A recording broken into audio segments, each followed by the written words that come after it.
times for both of them. These, like I said, I wasn't joking. I wasn't exaggerating. These are both top runners. Yes, I think the biggest difference between them today could end up just being something as simple as RNG. Yeah, could be as simple as getting a trick second try as opposed to first try. I expect them both to be using the most recent route, and using pretty much all the same tricks, aside from, I think Black is the only one who does this particular brand of Rooster Skip, but I'll definitely be curious to see how this plays out. Right now, it's playing out pretty much exactly the same so far. Yeah, I kind of expected them to start off by getting the shield. It's typically the first thing you do in LIDX speedrunning. Yeah. Something about it being required.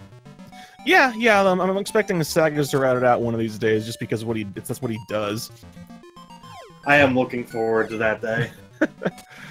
But speaking of that, we should probably talk real briefly while they're going to get the sword about the other parts of this category. It's 100% and no woob. Now, what exactly does that mean?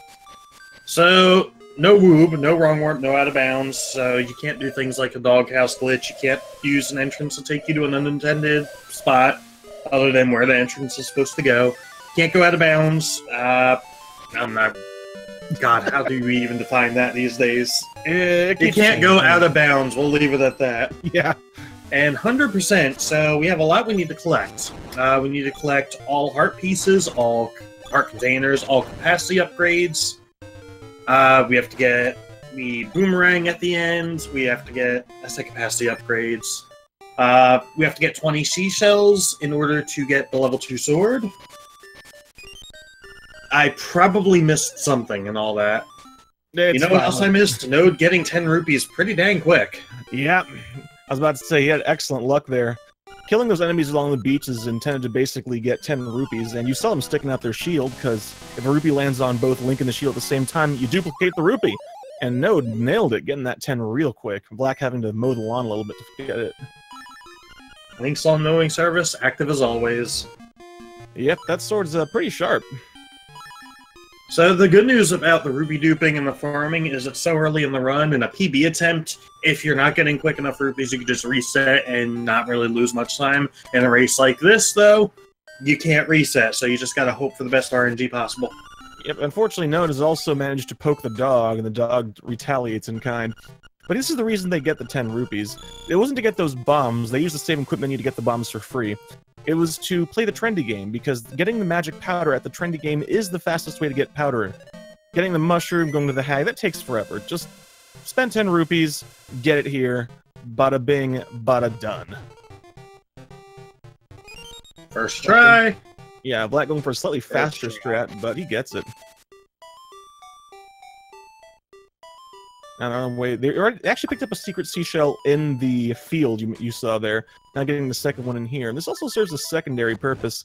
In this game, unlike Link to the Past, when you save and quit, which you're going to see them do a lot, because this is not any percent, no squoob, you actually get returned to the last door you went through, instead of just going to a preset overworld location. And they'll be taking advantage of that thoroughly. Hi, Owl. We did not want to see you. Unfortunately, we'll be seeing him a lot, and flapping its beak. So Node actually went for something there called a bomb trigger. You will be seeing that again later. Unfortunately, it looks like he was just late on it. If he had gotten it, that owl would not have shown up, but he still would have had to sit through all that boring text. Yeah. However, he does show off what happens to use it correctly right there on the screen with Terran. Bomb triggers are incredibly fun and useful and kind of off the wall, and the fact that the game doesn't know really what to do when you drop 2 bombs. It expects there to be only 1. So, it takes that second bomb and puts it somewhere else, and that somewhere else happens to cause events to trigger on whatever screen you're on. So, in that case, we skip the long cutscene of Terran bouncing around the room before he turns back into a human. In other cases, well, I don't want to spoil the surprise. You'll see later on, though. You know what else we're gonna see? Secondary keyholes. Yeah. Yeah, keyholes, I'm starting to think that basically anything that has a keyhole on it actually just has a keyhole painted on it, and you can just wave the key somewhere near it, like a near-field detector. So why didn't that work when I was a kid? I tried. I really did.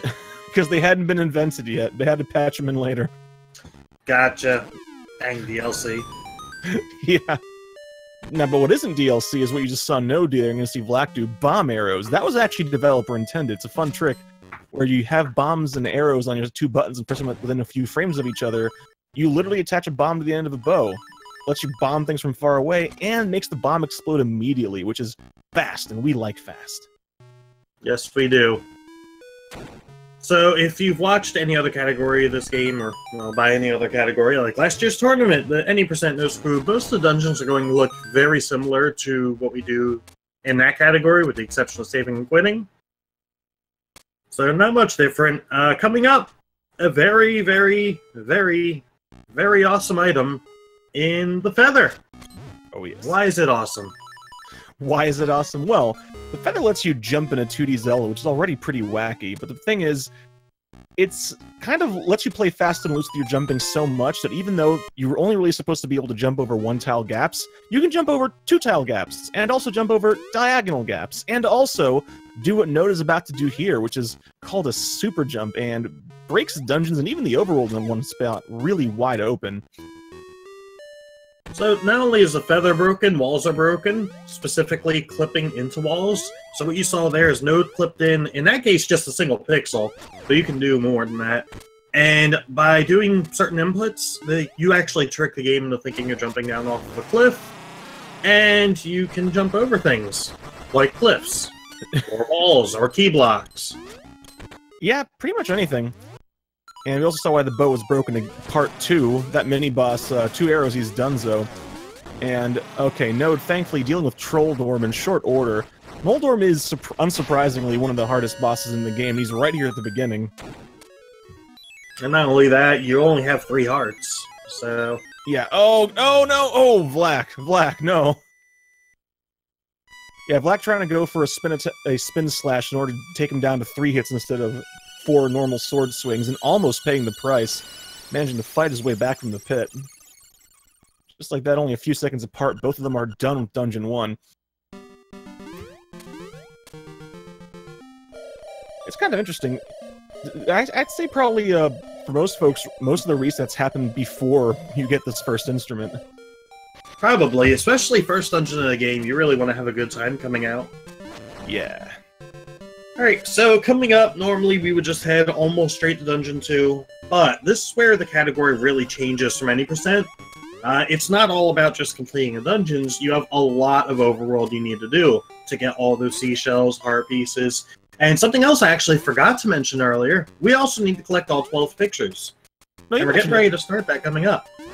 I did not mention pictures. I heard you say it! I swear I did not mention pictures.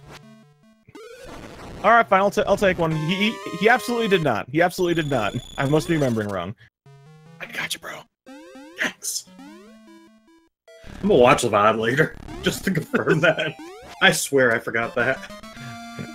It's fine. But super jumps come back again right there in that cave. We call it the log cave, stopping to grab 50 rupees as we need them for something later.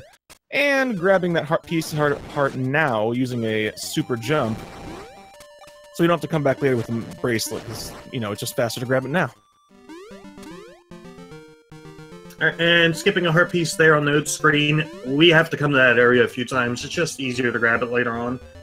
So coming up now, we're going to pay a visit to the camera shop and get our first picture. I find it kind of funny that it's a camera shop, but you can't actually buy a camera here. You actually get your photo taken. It's like, let's call it a photo booth. Is that better? Yeah, I also occasionally refer to it as a portrait studio. Sure. Okay, but now that we're done with that, now we can actually return to your normally scheduled routing. It's time to go into the Moblin Cave and get our best friend back. We missed him so much. So, it's time for Bow Wow. Unfortunately, we can't carry him around all... I almost said all game like we would in any percent. We will have to return him. That's just the progress story. Yeah. As mentioned, we have to do a lot more overworld than we did previously. Yeah, and we also get a photo for returning him, so there you go. What can you do? It's a pretty good photo, too. Most of the pictures here are actually pretty nice to look at. Yeah. I highly recommend that you actually do ever play this category. Once you're done, just once, even just once, go to the camera shop after you finish your run, and you'll see some quality photos. Oh man, Vlack almost accidentally having to do a 3 cycle there, but managing to salvage it. So, and don't forget, when you're done looking at those pictures, be sure to print them out on your Game Boy printer that everybody owned. Yeah, yeah. I mean, yeah, all my best friends have them, such as Sears and Target, and yeah. Does Sears exist anymore? Wow, Bow Wow cooperating for Node. Oh man. And Vlack getting a much faster flock clip. Will Bow Wow cooperate? Yeah, kind of, sort of. Yeah. So I gained him a little bit of time back. Yeah, staying on each other's heels still, but we'll see how Dungeon 2 treats him. So another difference between Hundo and any %, normally at this point in a dungeon we'd be getting a thing called a piece of power. We will be seeing that later on. However, we only actually see one in this run, that's because of saving and quitting being allowed, and that resets the counter on that. Yeah, so it's overall faster to just do it this way, because saving and quitting does allow us to just pretty much warp around in a lot of spots, but losing piece of power is, well, honestly, it's probably the one thing that stops any % no scoop from being a boring category, but... And now it's time for the bow and arrow is broken part 2. Now we're going to see Node attack a statue in the next room. For a second there, I thought he was just gonna try and use his fists and go to town, teach us something new. He did it so fast the music didn't even load. I haven't seen that. I noticed that. Dang. And pretty neat room coming up. We'll see how Node does it. Bye, Goose.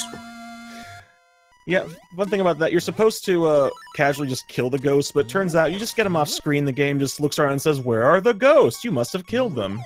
And you get the power bracelet. And now, coming up to one of the dumbest rooms of the dungeon, the boss key room. Mm-hmm. Or... Speedrun casually, it sucks. Yeah, also known as, Stalfos, where are you going? Stop. Don't do that. Yeah, so you have to kill those enemies in that specific order, or you will not get the chest to spawn, and you have to go upstairs and reset the room. With that, Dungeon 2 is already over. You'll actually find that to happen a lot in the speedrun. Dungeons that were actually pretty long casually, or even if you know what you're doing, are incredibly short in this when you get the speedrun. I didn't know you could drop a bomb on that and use that. Yeah, that's one of the hot new strats. Where have I been? Busy, presumably, having a life. Life? What's that? Alright, so this boss really sucks, but we don't care, we're gonna speedrun it. Heck yeah! That's the best way I've heard of putting this boss yet. This is one of the bosses that's changed most from its casual strat by adding the speedrun strat to it. And you know what breaks it? The same thing that broke Dungeon 1? Wall clipping. Yep. Yep. And that's how you break the first phase. Second phase, broken by bomb arrows, just like that. Take advantage of the fact that you can blow it up immediately. It's so satisfying to get that. And look at the difference between these two runners. Let's actually track it. 13 for Node. When does Vlack get the instrument? 13:06. So 6-second difference. And you can just chalk it up to Rupee RNG at the beginning. Yeah, they're both playing extremely well. See, the only thing that's only causing difference at the moment is just effects beyond their control. So this is, if they continue playing like this, it's going to be an interesting race for sure. Alright, it's time for a little bit of a brief detour here. This is not actually the way Dungeon 3, but it turns out that to get to Dungeon 4 later, rather than just doing the long walk up here, it's faster to just go set the warp point by going to look at it, so we can warp here later instead of just doing the long walk. It is a big enough detour that you only save about 1 second, but hey, time save is time save, and this is a free time save. Yeah, whereas A Link to the Past had the flute and you can flute around, this game, you have a couple static warp points that when you discover them, you're able to access them via each other. So really nice for some quicker overworld movement, especially towards the Dungeon 4 area, when we get to that part of the run. Yeah, but first it's time for a little bit more housekeeping. It's time to go into the forest here and say hello to an old friend from Link to the Past. We've been talking about that game an awful lot. It's Mad Batter. And much like in Link to the Past, he gives you curses. Horrible, horrible curses that help you. Curse you? Why would you curse us? Look at all this junk you have to carry around, he says. Now, this is actually I jokingly call it menu boss. You have to make sure to say no to the first thing and yes to the second one, because he will always ask you which of the upgrades you want in order, starting with powder first. Say no yes to get bombs, Otherwise, you're going to have a hard time because you have to go farm bombs everywhere. Yeah, so we will need all the upgrades eventually, but for now, it's more beneficial to us to get bombs because we need bombs. Just like our next upgrade is going to be arrows because, well, we'll need arrows, and we don't really use powder that much during the run. Yeah. The only reason we even need to have powder in under categories is just because of a couple of because of one or two bosses, so... Here we go, taking a detour to grab a seashell. This is a relatively recent routing change. Shoutouts to Sagas again. So it's important to get 5 seashells right now because when we come across a seashell mansion, we're going to go inside, and when you have 5 or 10 seashells, exactly, you actually get a freebie from it. So that's less that we have to go around the world and collect. There are, I believe, a total of 26 seashells, but we only need 20 because after you get 20, you get your level 2 sword, the rest disappear. Yep. So you literally can't collect them anymore. The game doesn't even track them once you get the level 2 sword. So that's why sometimes folks will ask us, why don't you get all 26? Because the game doesn't even keep track of it once you get the sword. You cannot. So... But you know what I wish we did get in Hundo? What? Compasses. Flame! Yes! Yes! Did you know the compasses in this game have a new feature? No, I didn't! It's true! When you enter a room in which there's a key, they will make a sound. Hey, you know what else? It's our good friend Richard, that we never meet. Why would we want to? He abuses his staff. Yeah, so, big change here, speedrun to casual. Casually, you have to go into that kind of like castle, collect all 5 of the golden leaves, not fall into that pit. RNG nip, we promise. Node really likes that pit, okay? But yeah, you have to go in there, collect 5 golden leaves, and then you gain access to Richard's Villa, where you can get the key to Dungeon 3. We're going to skip all that, and you're going to see after this. First, a quick detour. As I mentioned, we have exactly 5 seashells. Here is our 6th. Saving and quitting. Quick travel. When you're in a 2D section, you actually cannot respawn there from a save and quit, and you'll see that used again later on in the run. Yes. So now it's time for Villa Skip. Yeah, so tell them about it. Alright, so Villa Skip is kind of wacky. Because of global frame rules, you can't fall into a pit on every single frame. So as you saw there, basically you jump on the edge of the other side of that pit and just start pause buffering until you hear the fall sound. Then when you unpause, the game pushes you down just a pixel or 2, which is enough to push you onto the next screen, and you skip the entire nonsense with the golden leaves. No, doing a lot of RNG manipulation with these pits. And yeah, it's funny, it looks like you get a golden leaf there, but once you leave the screen, it does turn into the key. Fun fact, if you leave the screen while collecting it, you're screwed. Because it will stay a golden leaf, and you cannot fix it. Yeah, it's actually kind of the reverse of what you're going to be seeing them do later in Dungeon 5. It's a fun little thing about how this game is coded. I hadn't thought of it. I hadn't thought of it that way, actually. Yeah, you're essentially doing the reverse in Dungeon 5. We'll come back to that, don't worry. Oh, it's a very important thing. 2-second difference between these runners. Holy cow. Yep, now heck, it could change right here, because they're about to do some Jesus jumping. Whereas if you pause when in the same frame you see a splash, you can actually buff for a jump, or in this case, also transition onto the next screen. Yeah, we're coming over here, grabbing another seashell. Yep. And then we'll be heading to Dungeon 3. Which is coincidentally next screen over.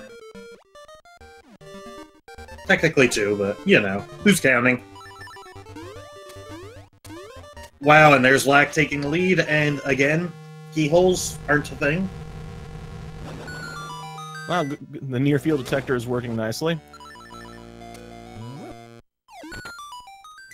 Alright, so we mentioned Piece of Power earlier. This is a dungeon we're going to get it in. You're going to see them killing extra enemies because of it. It only saves us a little bit of time, but also does make a trick easier coming up. And it makes the boss easier, too. Very true. Yeah, you're going to see him going out of the way to kill a lot of extra enemies, though, because kill counts are usually pretty low by this point, especially with all the extra saving and quitting, so we'll see how things go. Also, yeah, you also saw there, Node grabbing that key faster. Again, that's a global frame rule thing. Unfortunately, that term does come back to bite you quite a few times throughout the course of the run, but just like that. Piece of Power right on cue from both runners. Very nice. And a Dongo skip, flipping into a wall, doing a super jump very quickly, and clinking off of them right into here. Pretty nifty. Also has soft lock potential. Fortunately, in this category, you know, if you're doing a PB run and you're a newer player, you can save and quit, and it is allowed. Yeah. These runners don't need that. Yeah. And now with the boots, oh, things get very fun. The Pegasus shoes in this game are actually improved over Link to the Past Breath, and you can actually move while they're charging, giving you a lot more fun things you can be doing. The sync right now. Oh man, it's so good. And both these runners showcasing amazing movement. Yeah, this is top-notch movement. No wasted movement, no wasted menus. Everything is just optimized for speed. These runners know what they're doing. Vlack actually the world record holder in 90%. Node, did he have the world record for this category at some point? I don't even know who had it anymore. Yeah, he did for a while. Yeah, this category has been super active the past few months since the announcement of the tournament. New strats, new routes, numerous world records. And just like that, Slime Eye is done. Piece of Power turns the second phase once he's split into a 2-hit fight instead of a 4-hit fight, so... Wait, I blinked. Was there a boss? Not with Piece of Power, there isn't. The sync is I'm sensing kind of a theme during this run. What theme would that be? You blink and you miss it.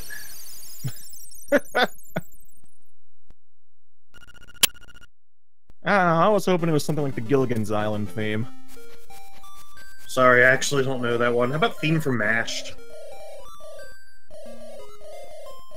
I don't know the words. I used to, and I'm blanking right now. Just because of the pressure. Stopping to grab a seashell here, and... I don't think the runners are stopping for it. They're just grabbing it and going. Yeah. Fun thing, though, you saw him actually blow open this cave earlier. That was because of something else about the way this game works. The Game Boy Color only has 2 buttons, so nothing is hard-bound to a button. You don't have a dedicated sword button or a dedicated boots button. Everything can be changed on that menu. So a big part of routing this game is actually routing your menu. Combining usages and just trying to minimize the number of times you have to open it. So a question in chat, is there a difference in Japanese and English? Yes. Specifically, this is around the Japanese 1.0 version. The Japanese part gives it, faster text, the ability to skip text in a few places, but also allows some of the glitches. Whereas I don't believe there's an English version where you can do certain things, such as the super jumps. Actually, that's there is an English 1.0 version. There are no Is there? Yeah, there are no language-specific tricks. The only thing you lose by playing on English versus Japanese is time, as long as you have English 1.0. So somebody lied to me the other day. Why would they do that? I don't know. Just and text. Corin Okay. spreading lies in the chat, saying that we have a sword button A. Well, no, we don't. Yes, it is always A. I'm You sorry. can confirm if you on watch stream literally right now. any VOD of me racing, you'll see that I put sword on B. I can't watch your race. Even when I commentate, I have to close one of my eyes. I've spotted you in chat. Doesn't mean I'm watching. Uh-huh. I don't know. How are you able to commentate a race you weren't watching, Flame? Audio cues. Which is it? Audio cues. Uh-huh. You get good at them. A likely excuse.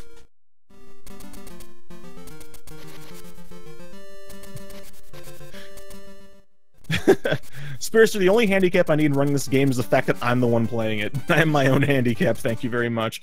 But, so we're gonna go in here and talk to this bear to exchange the honeycomb for the pineapple. Now, you may be wondering, where the heck do honeycombs and pineapples come into things? Well, this game has a trade sequence, although we're just kind of having a big old laugh about it. Yeah, we skipped half of it. Maybe not half, but some of it. Yeah, all that nonsense with Villa Skip basically makes it so that the game assumes that you're not going to... having gotten into Dungeon 3, you obviously did the sequence up to the part where you get into the castle, so you have to have the stick, otherwise you would not have been able to even do Dungeon 3. And yeah, so we get the honeycomb. And then we need to get the pineapple, because if we don't, the bear doesn't tell us that Marin is on the beach, and, well, it's Schrodinger's Marin. We have to hear that she's on the beach before she appears. Actually, wouldn't make it Schrodinger's Marin anyway. That would make it kind of a... what would that make that, actually? Chekhov's Marin, kind of? I don't know, but anyway, that was Dream Shrine. Hope you didn't blink, because you would have missed it, thanks to Super Jumps. And now we're heading down to the beach. Actually, no, we have a pit stop first. Yeah. Link is dreaming about playing a real instrument because the only instrument he actually knows how to play in real life is the bomb. Is his favorite song La Bamba? Yes. Last time he played it in real life, it had a very explosive reception. I bet that was a blast. You don't know the half of it. Really brought the house down. Alright, back on track. So we just had to do some of fishing the pond. We got a heart piece for getting that big fish. Alright, now we're heading down to the beach. Back. Okay, forgot. Gotta return to Bow Wow. We're eventually going to the beach, I promise. First, we have to, since unfortunately we can't keep Bow Wow with us, which would be great because he eats cutscenes in this game. No, really. Not joking. Yeah, we're not. No, but we have to take a photo to commemorate it. And when is here, we see a last known picture of Link before he was eaten alive. I'm of course kidding. No, we're not.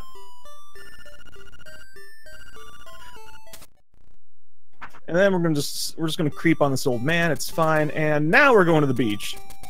Except we're not. I want to go to the beach. We can't go now. It's peak hours. We have to fight the crowds. I have a sword. Just kill them. Haven't you read the beach rules? You can't bring swords there. The lifeguards will get really angry. Sorry, I cut up the sign. Those rules are on. Dang it! This is why we can't go to the beach anymore, Flame. Why do we commentate together? Because they haven't stopped us from doing it yet. We're at the beach, yay! And Vlack apparently changing his mind, turning around because he forgot to bring his sunscreen. Ooh. Alright, now it's time to do the LADX equivalent of reading the tea leaves. Let's see how the rest of their run will go by reading the seagulls. Yeah, it's important to note all that falling in the pits earlier that Node did. The RNG manipulation was to manipulate the RNG of these seagulls. Yes, because their movement and positioning is in fact completely random. And what effect does that have on the run? Why, everything. Of course. Let's see. It's hard to say. Ooh, Vlack looking like 3 seagulls for a moment, having 4 seagulls overlap in pairs. Alright, just like that, it's time for the hot date section of the run. So, there's a heart piece in this well. We skipped it earlier because of this. There's a picture down here. Link makes a nice floor mat. It's actually important you don't move and try to grab that piece of heart first, because if Marin does not land on top of you, you don't get the picture. I didn't know that.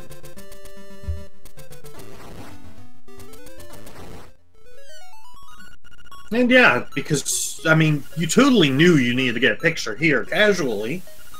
All the signs were here. Apparently, and this is what I've been told, because my child version was the original Link's Awakening, non-DX.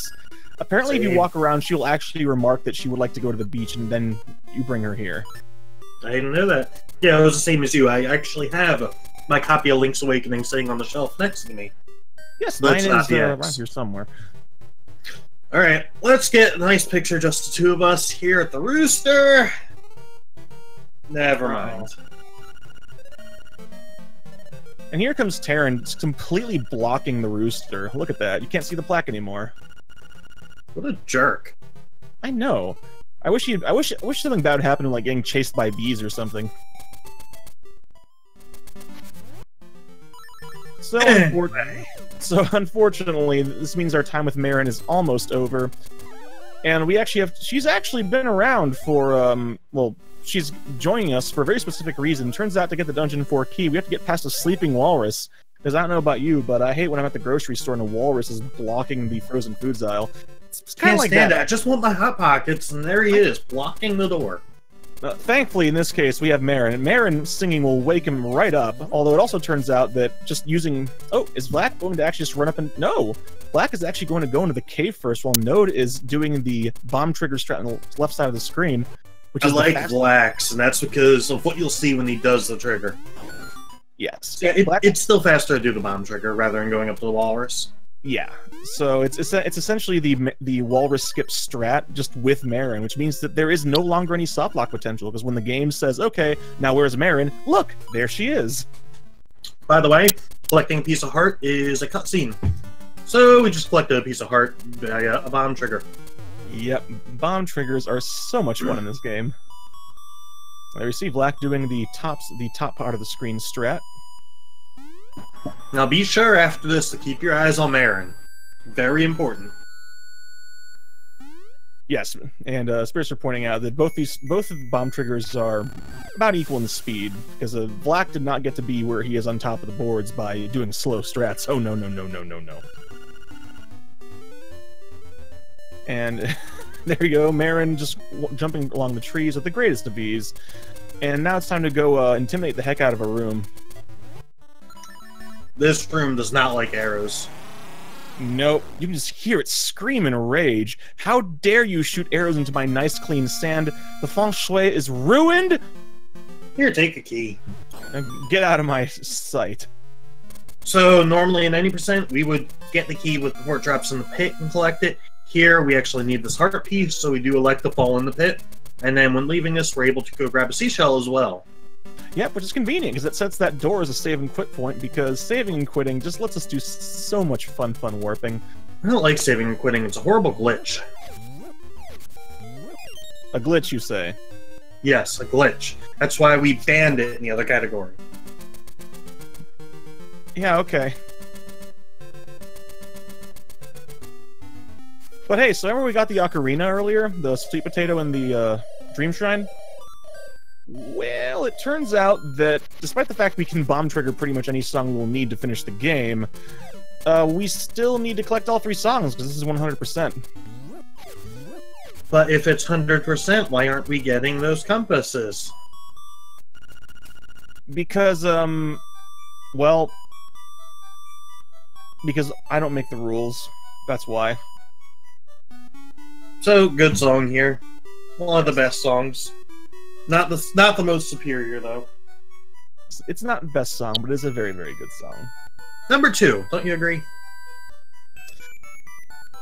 I don't like putting this one in the ranking. This song this song has a special place in my heart, just because of this is one of my favorite childhood games. And we'll be hearing it again later. Yes. It really is good. Oh, yeah, I've never... Go ahead. Go ahead. To anyone who played Majora's Mask first, they'll be wondering what the heck, this isn't the Ballad of the Windfish. I was just about to bring that up! Because I never understood that. The songs are completely different, both called Ballad of Windfish. I know. I don't get it either. You are a mind reader, sir. Alright, so using that warp we unlocked earlier, finally unlocking Dungeon 4. Dungeon 4, you go all around the world to get here, and with all the collecting we do, it takes a while. But finally, it's time to go to Dungeon 4. I am, of course, lying. We're going to go do other things first. Of course. This is 100%. The category that pretty much defined, we have to go do this thing right now, except no, we have other things to do first.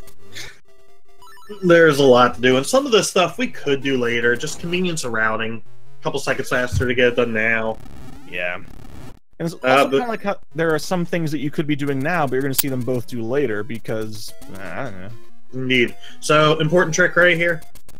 And he's gotta get it. Oh yeah, there we go. Saving them frames. Oh yes, that half-second firmly in his pocket. Vlack entering cave, realizing, wait a second, this isn't the right spot. Or is that why he entered it? Yeah, well, why would you go talk to Papal? He's a jerk. So, again, setting a save and quit spot, because we're coming up here, we're going to grab a seashell and a picture, and then save and quit, go into Dungeon 4. Yep. But we don't have flippers yet, so that's deep water. Gotta do a little bit of Jesus jumping to get up on those stairs. Indeed. Important to note, Node also got his obstacle skip. Very important. And butt sword. Butt sword. Now, is Node going to treat us to a glowing butt sword? Let's find out. Bye, camera mouse. Sleep well, sweet prince. Wait, Node's giving us Antenna Sword. I don't think I've seen that one, actually. I don't think it has a name, but I just call it Antenna Sword because it looks like Link is remote controlled.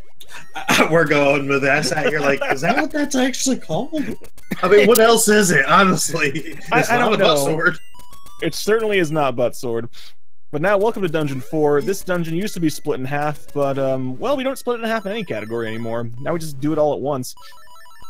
Indeed. So for this category, we do get the ghost after this. We do need that ghost to bring them around, again, for pictures. Or a picture. Yeah.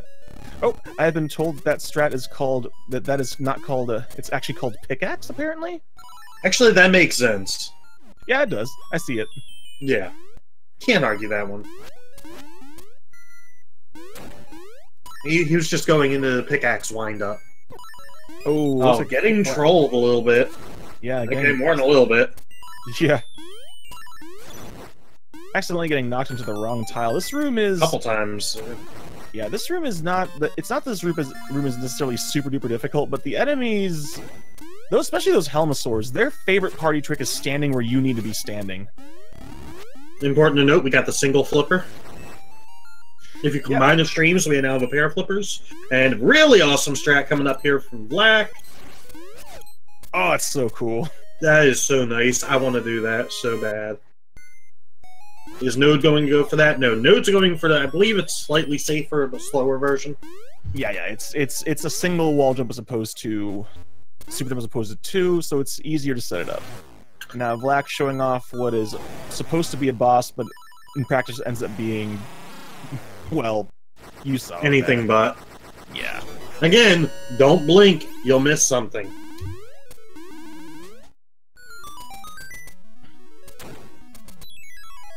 And Node doing the same. 1 spin slash, 2 bomb arrows. Anglerfish is no more.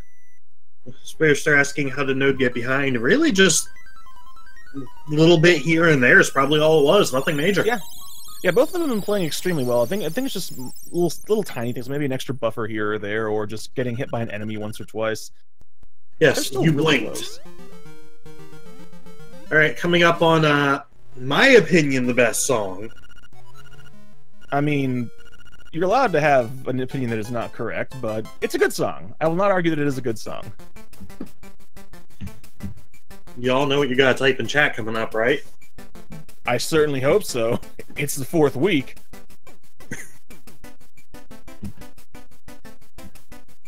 You can't see it, but I'm dancing with little fishes here. Oh! That's right. I was tapping the desk so quietly so my mic didn't pick it up. And so Mambo's Mambo is actually interesting, and it's also the only song that we will actually play in this run. But Crunchy, we need the frog song to wake up the rooster to get the key to enter D8. What are you talking about? I mean, maybe if you're... I forgot who it was that did it earlier in this tournament, but it turns out we have other shenanigans we can do, because one of the things that I love so much about speedrunning this game is that this game has more wall-to-wall shenanigans than any other game that I can think of. Certainly any other game that I run. I can think of others, but we're focusing on this one. Alright, so now we have, does this guy have a name? I just call him Ghosty Friend. I don't think there's an official name for him. I never said there had to be an official name. Have we seriously never named him? He's just the Ghost. Gary the Ghost. There we go. Yeah, what? I don't know, whatever. I'm done with you. Alright, so more side questing stuff to do here. More seashells. Got a photo to get. We've got a bikini top to get. And yeah, we just did a bomb trigger over a wall. Yeah, it turns out that the pier of the bridge there is actually a pit. I don't get it either, but stranger things have happened, I suppose. Welcome to LADX. Full of strangeness. Yep. And now, just like in real life, you go return a swimsuit to a mermaid and you get a scale for your trouble. Or here in the US, we return the necklace. And I'll be honest, that makes make a lot less sense than the U.S. because the necklace would be worth a lot more than just a random, swimsuit. Well, not even just half a swimsuit. Take a necklace, go sell it to the shop guy. You can afford a bow that way. Yeah, although he'll probably murder you again since you still haven't paid him back for the bow. But now that is true. Yeah, very important trick here. We're going to see Vlack do early magnifying lens. He's setting up. Now he's going to start buffering, so he can bounce off that beam from the Zora. Very specific number of buffers, and then he's going to just do that, and he's in the wall. And now he can just do a super jump. This is the only overworld super jump you will see. Uh-oh. Node, unless he's doing a strat that I'm not familiar with. Oh, interesting. I'm going with strat you aren't familiar with for 200. Yeah. Oh, nope, that's not far enough. You should be able to boots out of it. Yeah, there we go. Nice. Yeah, it looks like he's doing it to get fewer buffers, but it seems it's probably going to be yeah, we have a consistent strats for all three of the positions that Zora's in to bounce off and get stuck in the wall to be able to super jump. But you'll occasionally see folks do slightly different setups, like you saw Node do there. I was not prepared for that. And now another picture. Apparently we caught a mouse. Link is so surprised to see photography mouse again after falling off that cliff that he just knocks the fisherman out of his own boat. Link, please. I mean, considering he killed the mouse, now he's like, oh my god, dead body's here, I must kill the witness. I mean, considering that the mouse fell off the bridge himself, I don't know what Link is worried about. That's just what they want you to think. Why are you trying to paint my boy Link as a murderer, Flame? Have you been watching the run and how many things he's killed? Yeah, but none of those things have rights. It's fine. No rights to you, maybe. Yeah, like... Yeah. Alright, so... finishing up with the ghost. We're just bringing him to his house and then leaving him here, right? Right! I wish. We can't do that. Nah, apparently he is so sad about the fact that he didn't clean his room that now he just wants to go back to his grave. I think the house has been condemned at this point. Look at all the holes on the floor. Oh my goodness. Well, this is what you get, ghosty friend. But as lower down here, it's time to go become incredibly powerful by picking up the most mighty weapon in this entire game. Level 2 sword? Please. Please, level 2 sword is like a plastic butter knife next to the power of the boomerang. You know you're not wrong. Y'all will see why later. Yep, and you also notice that both of them having a very exact arrow count. If only they had a way to get more arrows now. I know, that would be very useful. We do need some arrows coming up. It's a shame we haven't found a better way of routing any in. In the meantime, though, the boomerang, get to show off why it's so great. It blows up bushes. Like, literally just explodes them magically. It'll also annihilate some enemies that you can't kill with your sword, and it'll even, in some cases, kill bosses in one hit. Oh, Vlack getting himself a seashell there. Unfortunately, not opting to try and duplicate it. We're on cutting-edge Strat Town here, but Vlack is maybe a day behind the times on that one. You can duplicate seashells? Yes! This is news to me. The one on that screen right there is actually the easiest one to get with as well. This is complete news to me. I actually didn't know that. Anyway, hi, we're going to get cursed again. Oh no, not a curse. Anything but a curse. No, now you're gonna curse me with a larger quiver. Oh no, what'll I do with all these arrows? I guess we'll just have to shoot them all. I guess, but first, it's time to teleport, because Mambo's Mambo is actually kind of useful. It was found last night. I actually didn't know that. Honey, you don't think I read the LADX Discord? Well, to be fair, you save yourself a little bit of you save yourself a little bit of daily madness by doing that. Yes. I mean, it's just full of memes and Cravone. I mean, really. Actually, never mind. Cravone is a meme. Just full of memes and Cravone. Alright, so we've returned the ghost. That sounds like a Hot Pocket flavor. Oh my Someone god! please Photoshop that later. because I can't. I need to Photoshop that later. Oh yeah, meanwhile, this is the photo. This is why I needed to actually do the ghost side quest to get this photo. And now it's time to do the other thing that's exclusive to Link's Awakening DX. We're going to stop and grab this piece of art first of all with the world's most obnoxious keys, and then go to... Woo! Look at them boomerang strats from Vlack. Dang! That was cool. You never know what you're going to see when you watch people like Vlack.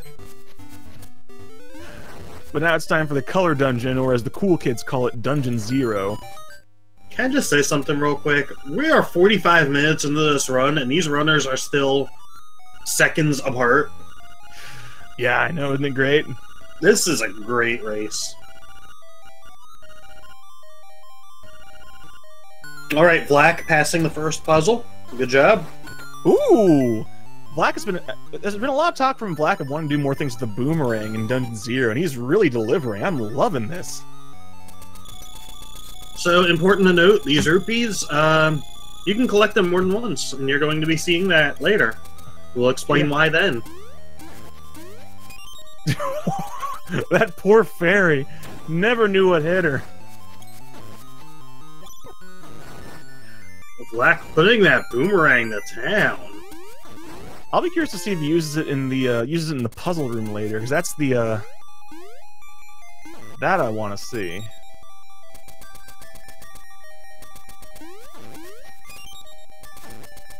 Getting all these fairies. Look at all this boomerang! Ooh, it's so good! Crunchy, I hope you're taking notes. I expect to see this in your next tournament race. I'm already out of the tournament. I meant maybe next year's tournament. Oh yeah, absolutely. You kidding me? This is awesome. I'm absolutely copying this. I'm so used to seeing runners come in here with like a heart and a half, and Vlack sitting here at full. And hey, look at that! Vlack just suddenly hard reset his console. Well, I guess his emulator. So yeah, those rupees you were talking about, it turns out the way they're stored, if you do a hard reset, they actually reappear and you can collect them again. And that's important because we need 300 rupees to collect the frog song. Yep. Yeah, it turns out that because this was added to the game in the DX version, the state of that room is saved in console memory, not in cartridge memory. So, hard resetting your console. Ta-da! And that was a stone Hinox. Unfortunately, And now it's a stone Binox. Absolutely. Even when made out of stone, Hinox in this game is no match for the power of the bow. And oh, it's time for the worst room in the game. Let's see how Vlack handles it with his mighty boomerang. Oh my god, look at this. Look at this. Oh, that was such a good bingo room. Bingo! Now here's the room I want to see. Oh, he's actually switching to bow and arrow. I was not... Oh, goodness, I was not expecting this. I was expecting more boomerang hijinks in here. I think... Because there have been apparently, since a couple of days ago, there's been some new boomerang strats in development for that one puzzle room with the spinning head things. So, I'll definitely like to see. Alright, anyways, important choice. Yes. Which choice will Vlack make? Will he get the red tunic or the correct tunic? Clearly, he'll get the superior choice. I'm kidding, I'm kidding. So, each tunic does have pros and cons. I think the general consensus is red is better. And that's probably accurate. Or faster, I should say, not necessarily better. And, yeah, the thing is, with more recent changes, the gap between them is kind of close somewhat. At this point, the time difference between red and blue tunic is small enough that it really just comes down to whichever you prefer. Not both players getting red tunic. It is what I expected. And it sounds like we're talking about the Zoomerang is the name for the strat for the 3x3 puzzle room in Color Dungeon with the boomerang. Then I have not seen Saga's setup for it, but I can imagine it is probably really cool. Alright, so everybody's favorite signpost maze. Now don't double read or you'll be back at the start. Yeah, and it's everyone's favorite signpost maze by virtue of the fact that it is the only signpost maze. Yeah, thankfully the signs are always in the same order, so you kind of remember it to a point after a while, but you're still always worried that when you're trying to get off the sign, you might accidentally read it a second time. Yeah, and as mentioned, if you read it twice, back to the start you go. Oh dang! So apparently, I was mistaken. Oh no, Zoomerang. I know what Zoomerang is. I saw Black's video. Remember that thing I told you where he saw his Black zoom across the room in the room? That thing. Oh, okay. Alright, now the worst song in the game. I believe you mean the best song. In fact, everyone should stand up and put your hand over your heart for the national anthem. I'll put my hands over my ears. And close your eyes. Treason! Oh, thrown into the island dungeon. Oh, not anymore.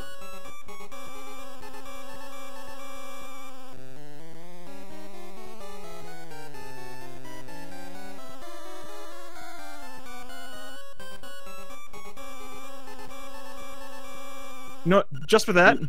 I swear that noise is gonna make things just rise up from a grave. Just for that. Oh my god! I hate you, Crunchy. You brought this upon yourself, Flame! I can't believe you did that. Actually, who am I kidding? I can fully believe you did that. Go back, Xander? Yeah, okay, no worry. Here you go. Back to Black Sound, just because you asked so nicely.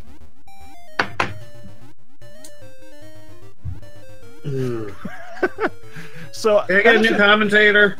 So that's actually a great point. Someone says a best song 5-hour loop. We should probably do that. We already have the Piece of Power 10-hour challenge. I do believe we need the best song 10-hour challenge just to go with it. Yeah, put this a 12-hour video and listen to it while you do your 12-hour challenge. Can't stop till it's over. Yeah, Heart Piece here, by the way. Easy to miss. Yeah, because it's in a very obvious place, and there's all sorts of signposting in the game to tell you it's there. Yeah, definitely. I mean, we've seen runners in the tournament miss that. It's just easy to forget and overlook. Cravone, I'm gonna be honest. Nobody deserves to deal with me. Y'all are just cursed. And don't forget this picture. This should be our last one. Yep, I don't know if anyone's going to do a menu check just because when you're playing at this level, everything is just so ingrained that there's no reason to stop and check now. Yeah, and they don't need to check their menus until after the run to confirm they got all 12 photos. Yeah. But with that, they will both be Black already on his way to the Armos Maze. Get himself the final seashell and the Dungeon 6 key. Noad going to be on his way there here in a second. Yep. So in this route, we actually do Dungeon 6 before Dungeon 5. I actually don't know why. It ends up just it's just kind of a convenience thing, because you knock out the dungeon, then you can immediately go to the Seashell Mansion. And then having level 2 sword for Dungeon 5 is just really useful.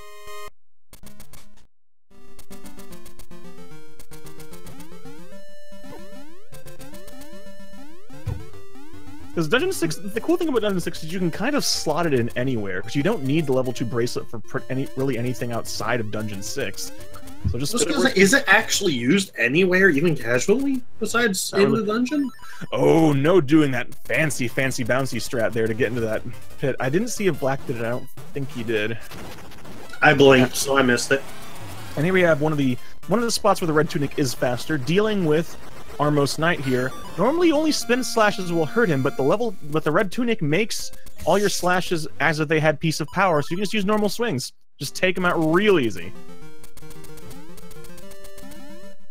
Yeah, and Saga's also giving me a little bit of extra.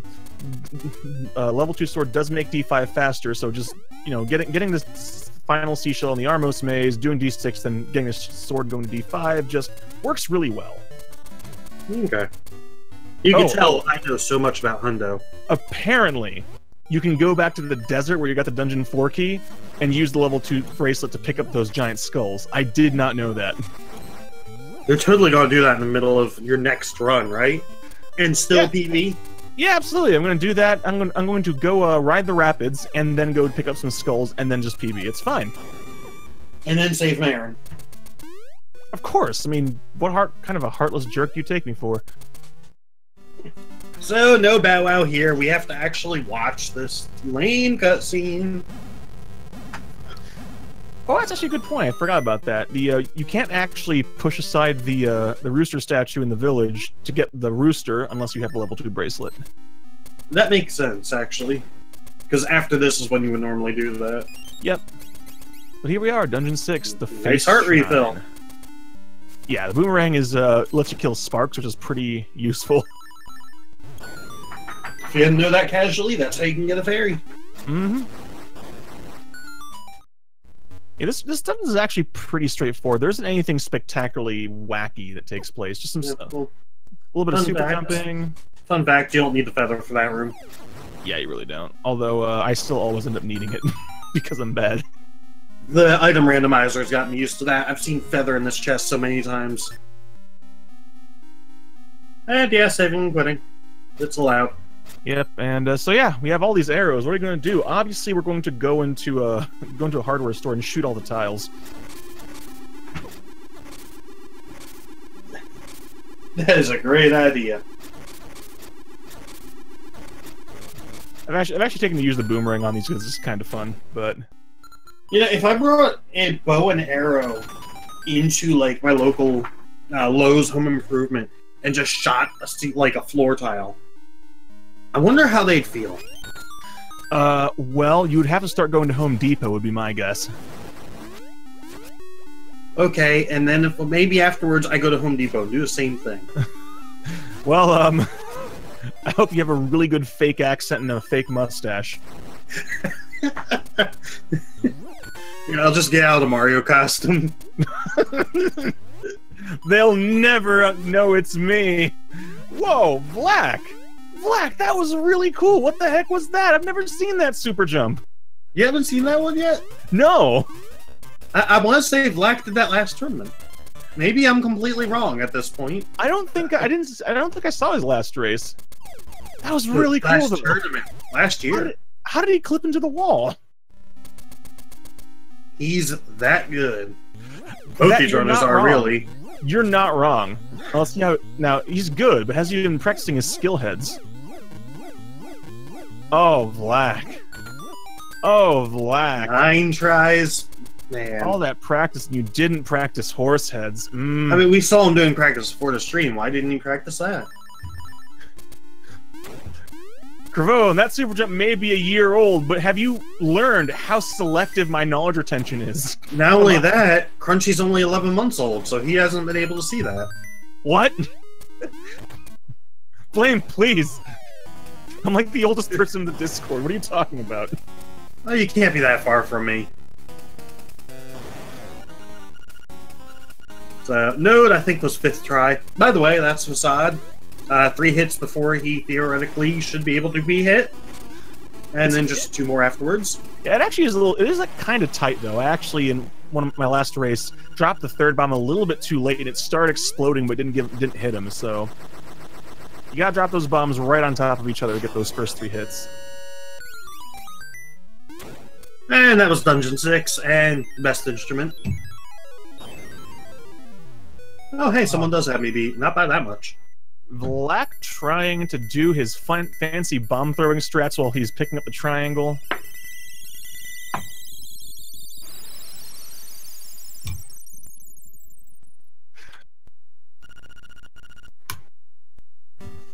Not quite game. Let's see if Node delivers. Nice bomb trigger there by Vlack. Just saving a couple seconds, skipping the owl showing up.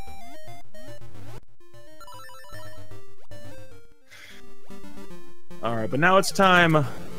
It's time to generate a storm indoors because this mansion is so dang surprised you have 20 seashells that it is time.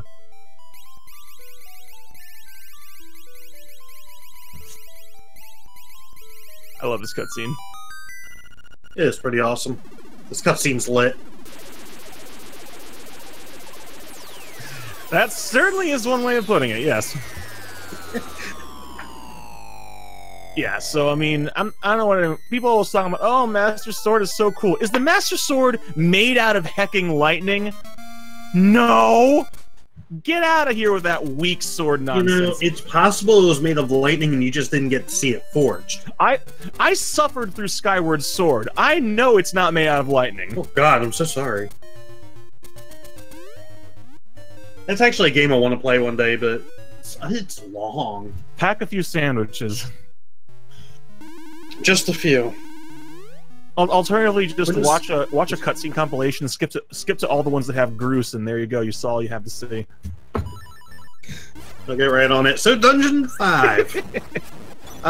In the any percent run, you may remember this as being kind of long. There's a lot of backtracking involved. Not this time. Nah. So we got a trick coming up, early hookshot. I'll let you go ahead and talk about that. Oh, yes. So, early hookshot, basically, it's... Oh, Vlack! Vlack is so protected right now, but can the Guardian Acorn protect him against the nonsense that is early hookshot? Probably not. We'll see what happens. Basically, it's the reverse of what we did earlier with the slime key. Oh, and he gets it first try! Nice! You pull a key onto the screen transition and pick it up the same frame you go over, and the game lets you pick it up on the next screen, but because of the way the game is programmed, on that next screen, a key will turn into the hookshot exactly once.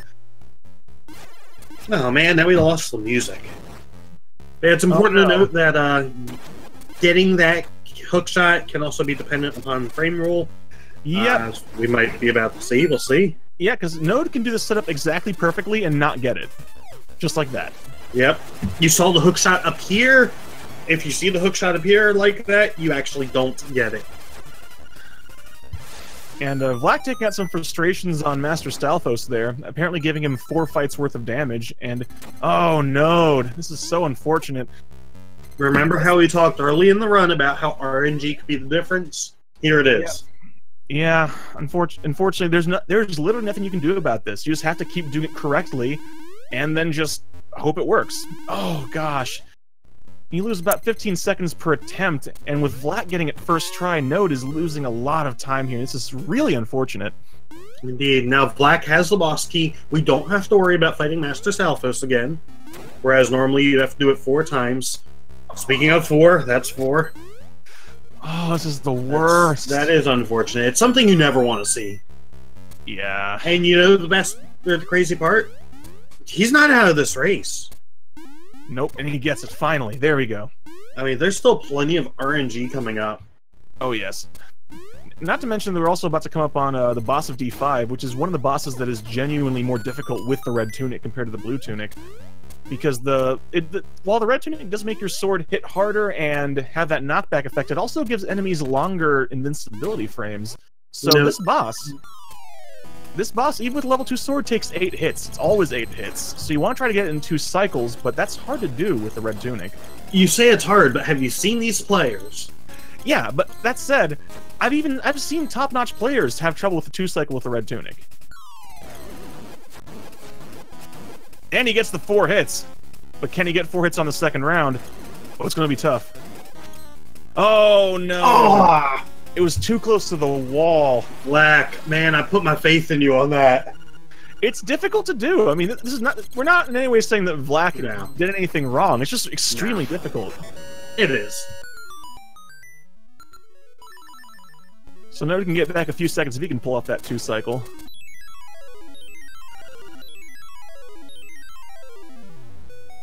Yeah, and Spears remarking that early hookshot is not generally a run killer because you generally expect it to take a couple of tries to get it, just because it is a 50-50 shot. Node getting really bad luck though, and Vlack getting incredibly good luck. So that's opened the gap a bit wider than we would like, but like Flame said, this is not over even with that. Can't get enough of that song. Alright, so Dungeon 7. Yep, time to go up to the mountains. Couple things to do on the way. First, bonk. That is some extra RNG minute. Vlack trying to get saucy there. So first, we have to go get the key for Dungeon 7. Good old Rooster Skip. Yep. Rooster Skip is what I think is generally considered the big gatekeeping trick of this run. There are easier ways to do it, but it's always kind of intimidating. No getting 3 and 3, I believe. Which actually works out. Yeah. He gets a 3 cycle, which is respectable. I mean, there's nothing... 3 cycle is what you will see most often with Red Tunic. Yeah. First, obstacle skip part 2. Oh, no, first it's time for another bomb trigger. Yeah, I almost forgot about that heart piece. Cannot forget about that. Nope. Now we need 100%. And there we go. He gets an obstacle skip. He's 2 for 2. Alright, and we're gonna leave Apollo there because it's what he deserves. Now you see that that little small waterfall we just passed? Well, here's the thing about Rooster Skip. It's a trick where you basically literally skip the flying rooster, but you take advantage of the hookshot weirdness where it doesn't check if you're standing on solid ground. But the problem is that this cave is special. If you fall into a pit anywhere in this cave, you come out there. So we're gonna see Vlack go for it unbuffered here, which is very difficult, and oh my god, he makes it look so effortless. Now, if there are easier ways of doing that trick, especially if you're new to the game, you can buffer that to make it easier. Vlack's not doing that. No, probably won't do that. No, that let me tell you, the thing is, if you do it unbuffered, every time you manage to do that hookshot jump is a frame perfect trick. And he does it 3 times. And the penalty without for falling into the pit. Yeah, and the penalty for messing up the timing at all is you fall. So my god. What a machine. So now, on our way to Dungeon 7, as Node's coming up to his second obstacle skip. After the heart piece, of course. And, oh, looks like he has to throw in an extra buffer. Sometimes that just happens with subpixels. And here we go. Obstacle skip. Oh, he's too low! He's too low! Oh, no! Oh, no! I'm sad. I'm so sad right now. We're gonna have to mute him. Oh, he's coming up on his own Rooster Skip. Vlack, the way Vlack does it is unique to him, so if Node does it, he's probably gonna do a 2-jump strat. But I don't, because I'm fairly certain that Node does it unbuffered as well. I would expect it at this level of play. Yeah. Nothing wrong with buffering, though. Right, he's clipping into the wall. He's going for the 2-jump strat, so here we go. Oh, he's a bit low, so yeah. He's a bit low, so it looks like he's opting to do it buffered. Okay. Oh! Oh! Oh! Save! Wow!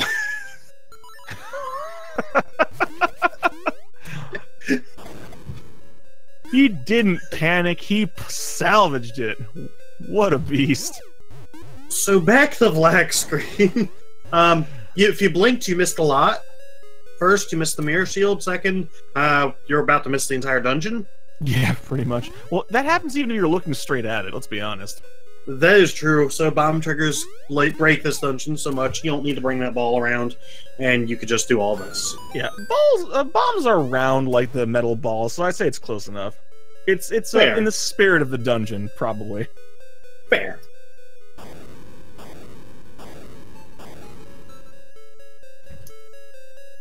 So yeah, that was the first half of D7. Yeah, it was a 4-story tower. Now it's a 3-story tower, and the boss is not too happy about that. So, oh, and there's Hinox again. Goodbye. Bye, Nox. I need a better joke. It's a good joke, but it's the only Hinox joke we have is the problem. I know. So Vlack going for Goomba Surf here. Oh, he gets it.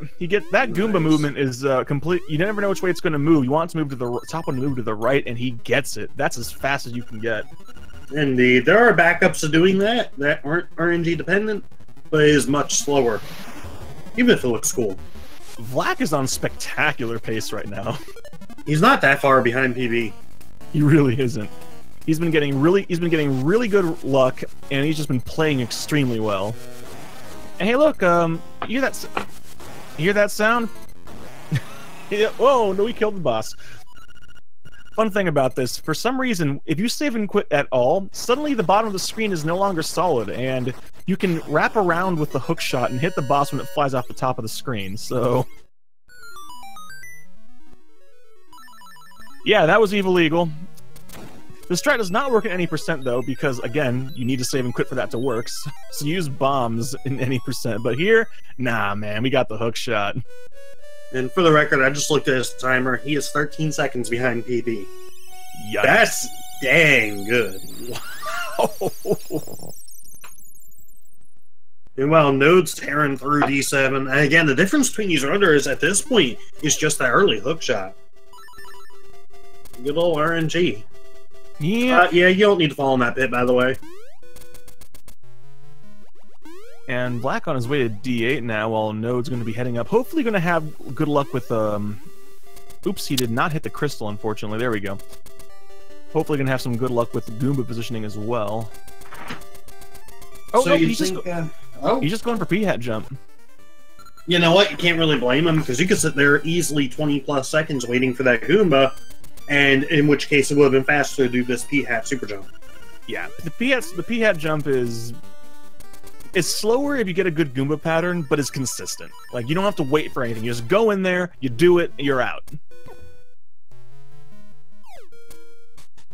Yeah, that's why you'll sometimes see a handful of folks set up for the Goomba surf, it's what it's called, and if they don't get a good position, they'll just immediately go do P-hat super jump. Yeah, I'm one of those. You don't want to waste too much time there. Yeah, and now Node's setting up I here. mean, once you commit to it, now you get in too deep, and man, I gotta go through with it now. Yeah.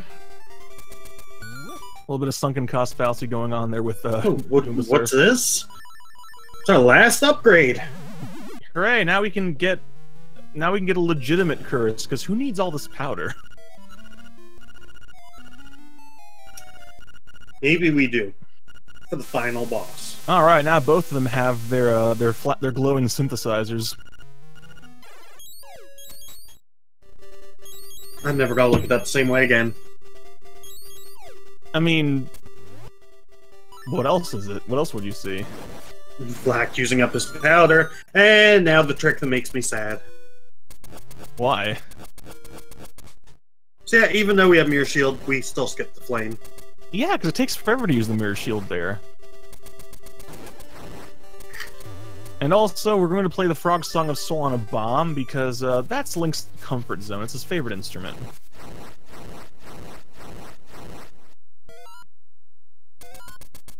You know, watching Node swim down, I'm always afraid when swimming down there, because you can fall down those waterfalls and it sets you back quite a ways.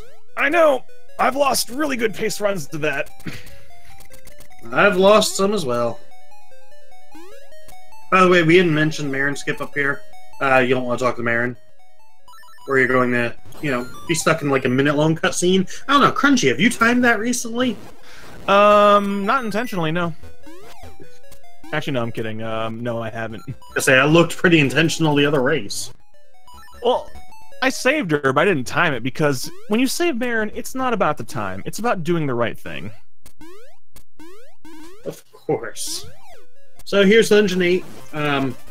Much shorter than you might have expected to see. I'd know. Yeah, Dungeon 8, especially because of the knowledge we have of where the holes are, we can use bomb arrows to blow them up from the other side, and that definitely shortens the dungeon, as well as super jumps, such as right here, to get to the all-important magic rod. Yep, and then lava swimming. There's all pretty much this trick is a showcase of all the tricks you've been seeing so far, and it turns what is casually the longest and most labyrinthine dungeon into just another little short jaunt into a dungeon.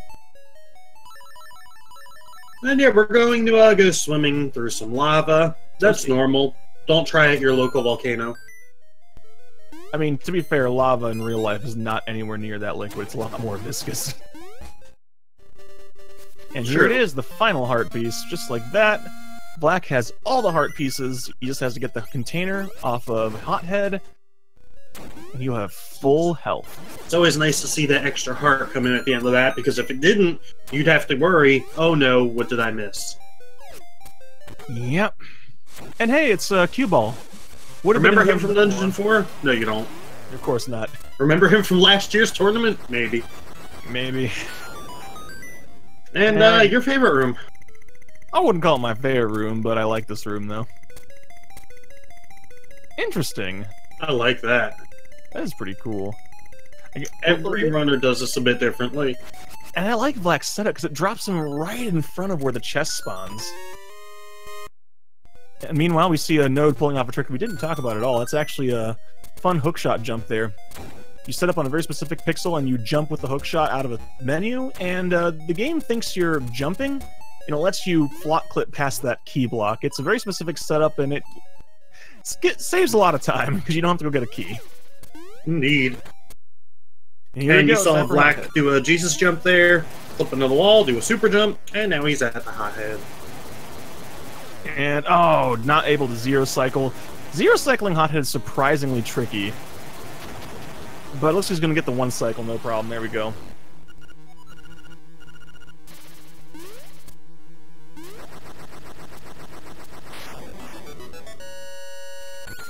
And like that, Vlack is... We have a Wang, boys. Run validated. Good to see. Vlack saying he did the Zoomerang.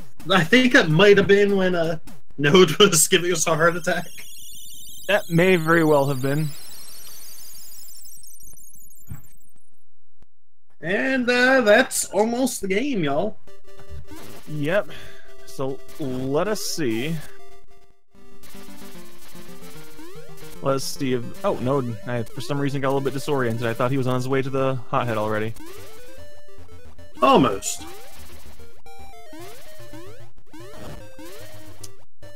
Meanwhile, Vlack watching the world burn. I mean, you may as well burn it down now. Yeah, because, I mean, it's not going to be burning for much longer. It's time to enter the egg. It sure is a good thing. Good thing you have the ocarina, except that they're not going to play the ocarina. Nope. All rise.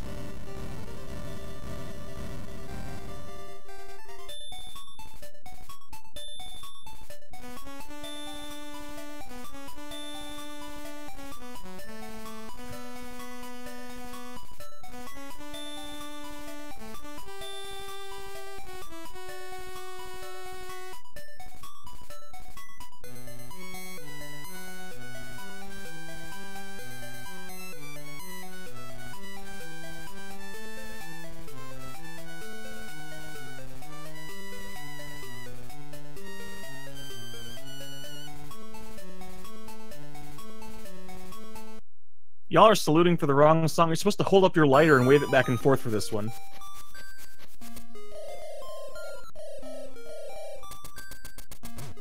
But anyways, now it's time for the egg.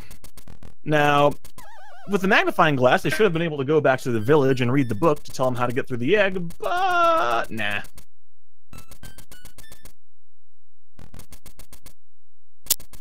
There we go.